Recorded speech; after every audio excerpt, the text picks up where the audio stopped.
Hola niños, ahora antes de dar inicio con nuestro contenido, quiero comentar con ustedes una frase sobre el compañerismo que dice, nunca llegarás a un terreno más alto si siempre estás empujando a la gente hacia abajo.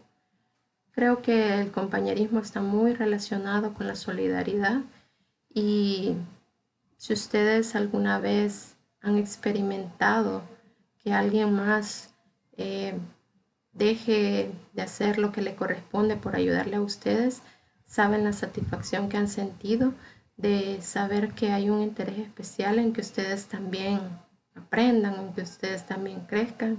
Y eso demuestra que no somos egoístas ni individualistas. Y sobre todo en estos tiempos difíciles que nos ha tocado vivir, creo que hemos visto bastantes muestras de esto, de compañerismo, de personas que se interesan por que los demás salgan adelante. Entonces creo que es algo que debemos cultivar y debemos practicar siempre que esté en nuestro alcance, ser de ayuda, poner al servicio de los demás lo que Dios nos ha dado, ya sea nuestras cualidades, nuestros dones o si es algo material, pues también. El compañerismo se ve reflejado cuando trabajamos juntos para conseguir un objetivo común. Bien, nuestro contenido hoy corresponde a la función poética del lenguaje, es el primero de la unidad 5 y nos interesa destacar aspectos sobre el esquema de la comunicación que tiene lugar dentro de los textos líricos. Bien, en este contenido hablaremos del interés que en los textos líricos el escritor pone en la forma más que en el contenido. Eso ocurre en la mayoría de los casos. Un escritor de textos líricos o de poemas concentra su atención en el lenguaje y por eso es que estamos hablando de función poética, porque le interesa mucho la manera en la que comunica el contenido. En ocasiones anteriores hemos hablado de que en un poema se destacan los sentimientos, pero no se presentan de manera simple y corriente, sino, como ya habíamos dicho, se da un trato especial al lenguaje. Por eso es que el mensaje que se transmite tiene una forma distinta a otros tipos de texto, por ejemplo, un texto periodístico, un texto simplemente expositivo o argumentativo. Como dice aquí, el interés está en transmitir un mensaje, pero de manera inusual, poco común, porque queremos llamar la atención o impresionar, como dice aquí, al receptor. Entonces, esa es la función primordial en un texto literario o poema. Bien, aquí tenemos unas ideas importantes que debemos considerar cuando estamos hablando sobre la función poética del lenguaje. Debemos decir que no está presente únicamente en textos literarios, sino que también en el lenguaje que usamos todos los días, en los refranes, en los dichos. A veces hay expresiones que tienen musicalidad o ritmo, por ejemplo, esta que dice el que quiera celeste que le cueste. Entonces se transmite una idea, un mensaje, un consejo, una reflexión, pero se ha hecho de tal manera que suena inusual o distinto, no es una expresión común de trabaja para conseguir lo que quieres, sino el que quiera celeste que le cueste.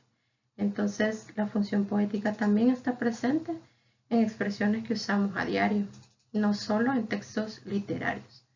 Otra idea importante aquí es que al analizar un poema vamos a encontrar un hablante lírico, que es, en otras palabras, la voz que utiliza el escritor para expresarse, que no necesariamente va a coincidir con sus propios sentimientos, porque, como dice aquí, comparte muchos aspectos con el escritor, pero no siempre será así. A veces el escritor pone en boca de alguien más esos sentimientos que busca transmitir, entonces no siempre será fácil diferenciarlos o distinguirlos. Este hablante lírico también recibe el nombre de sujeto lírico o yo lírico, que es, digamos, la voz que está transmitiendo los sentimientos que encontramos en el poema. Otra idea importante que tenemos que considerar es que en los poemas se utilizan recursos estilísticos, es decir, aquellos que le dan prioridad a la belleza del lenguaje para transmitir las emociones y sentimientos. En este caso nos habla de expresiones o elementos que tienen un valor simbólico o que llamamos también imágenes literarias. Y aquí lo importante es recordar que estos textos la mayoría de veces no pueden ser interpretados de manera literal, porque si lo hacemos así no tendrían sentido, serían incoherentes, porque al ser su prioridad buscar belleza y transmitir emociones, se vale de expresiones con valor simbólico. Entonces, repito, no podemos interpretarlos literalmente, sino en sentido figurado. Y por eso es que tienen distintas posibilidades para interpretarse. Y aquí viene otro aspecto del lenguaje poético, que es su connotación o subjetividad, también plurisignificación, que son características que ya estudiamos en contenidos previos. Aquí hay un ejemplo de Mario Benedetti. El mayor error del ser humano es intentar sacarse de la cabeza aquello que no sale del corazón. Entonces, este escritor en este ejemplo ha tratado de comunicar un sentimiento, transmitir una emoción, pero no lo hace con palabras que podamos interpretar literalmente. ¿Cómo me saco algo de la cabeza? Esa acción requiere movimientos físicos que no están implicados en la interpretación de este texto. Aquí tenemos que hacer una interpretación en sentido figurado, que es aquello que puedo sacar de mi cabeza y que no sale de mi corazón. Estamos hablando de sentimientos, de ideas, de emociones. No son cuestiones palpables que pueden, como dice el verbo, sacarse. Continuamos hablando de los recursos de los que se vale el escritor o poeta y mencionamos un texto ahora de Pablo Neruda en su poema 18. Aquí te amo, en los oscuros pinos se desenreda el viento, fosforece la luna sobre las aguas errantes, andan días iguales persiguiéndose.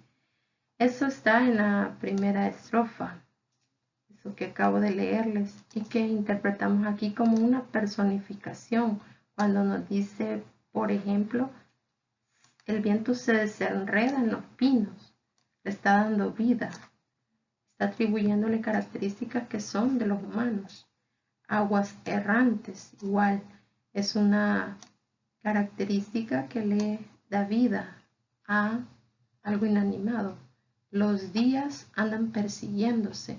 Entonces, como decía antes, la interpretación de este texto, en el caso particular de la estrofa primera del poema 18 de Pablo Neruda, ustedes como lectores tienen que asumir una actitud activa, es decir, tienen que poner a trabajar el cerebro para interpretar, ¿verdad?, este texto, porque hacerlo de manera pasiva sería o daría como resultado una interpretación ilógica. Entonces, estos recursos hacen que el lector tenga que asumir un rol activo en la interpretación. ¿Qué querrá decir cuando dice andan días iguales persiguiéndose? Bueno, debemos considerar que la función poética también se da en textos en prosa. Los que habíamos analizado de Benedetti y Neruda estaban en verso, pero también en la prosa puede aparecer la función poética. ¿Qué es la función poética? Es cuando el lenguaje lo utilizamos con propósitos estilísticos, es decir, crear belleza a través de la palabra. Entonces, aquí tenemos un fragmento de la autobiografía de Neruda que se llama Confieso que he vivido y dice lo siguiente: todo lo que usted quiera, sí señor, pero son las palabras las que cantan, las que suben y bajan, me prosterno ante ellas, brillan como piedras de colores, saltan como platinados peces, son espuma, hilo, metal, rocío, Persigo algunas palabras. Son tan hermosas que las quiero poner todas en mi poema. Este texto, esto que aparece en cursiva, es una prosa. Como dije antes, está tomado de la autobiografía de Pablo Neruda. No es un texto en verso, pero aún así podemos encontrar en él algunas figuras literarias, es decir, que él ha utilizado la función poética. El mensaje que quiere transmitir lo ha embellecido a través de ciertos recursos. Aquí, aparte de la personificación, también tenemos repetición de estructuras, por ejemplo, un paralelismo, las que cantan, las que suben. Tenemos un sinatroísmo en esta enumeración de espuma, hilo, metal, rocío, y así podríamos mencionar otras figuras literarias que Pablo Neruda ha utilizado que nos hacen comprobar que este texto, a pesar de estar en prosa, también cumple la función poética, que repito es buscar la belleza a través de las palabras. Hablemos un poco ahora sobre los elementos de la comunicación que vamos a encontrar manifestados en un poema.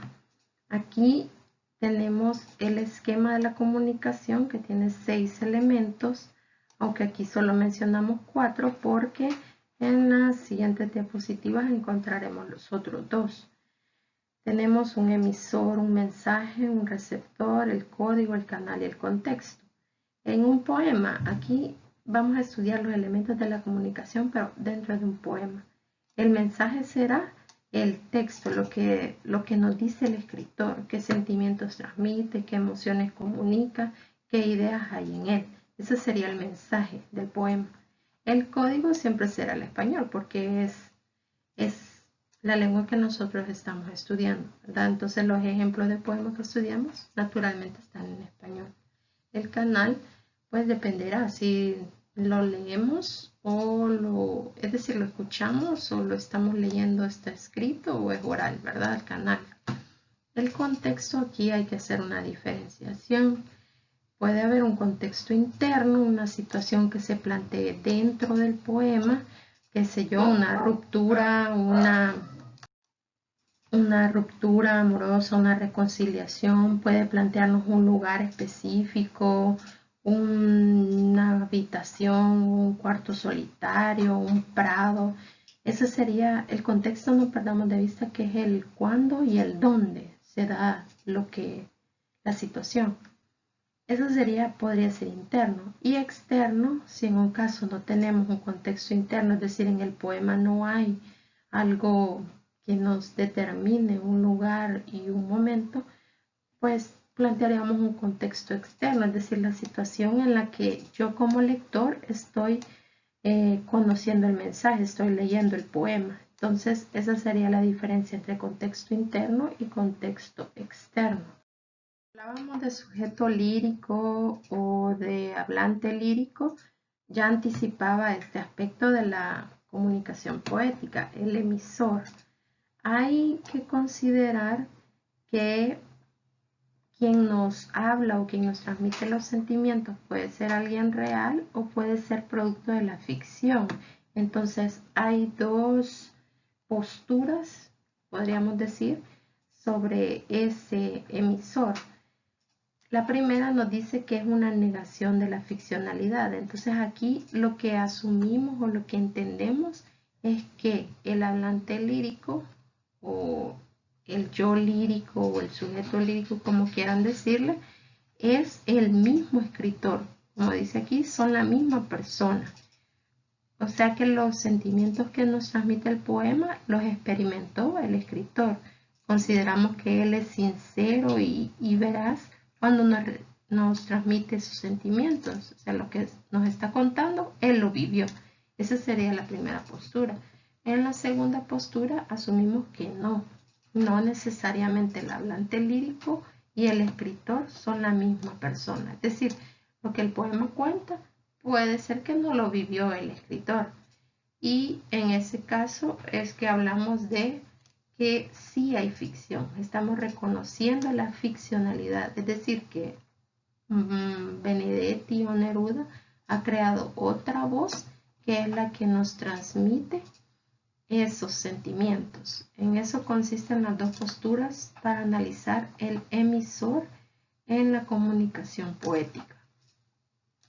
Para ejemplificar lo que decíamos acerca de la ficcionalidad, la postura del reconocimiento de la ficcionalidad, hay aquí un fragmento del poema Ternura de Gabriela Mistral. Velloncito de mi carne que en mi entraña yo tejí, velloncito friolento, duérmate apegado a mí. Vemos aquí que nos dice que Gabriela Mistral no tuvo hijos. Entonces, al componer este poema, ella no estaba expresando una experiencia que ella vivió, no era una experiencia personal.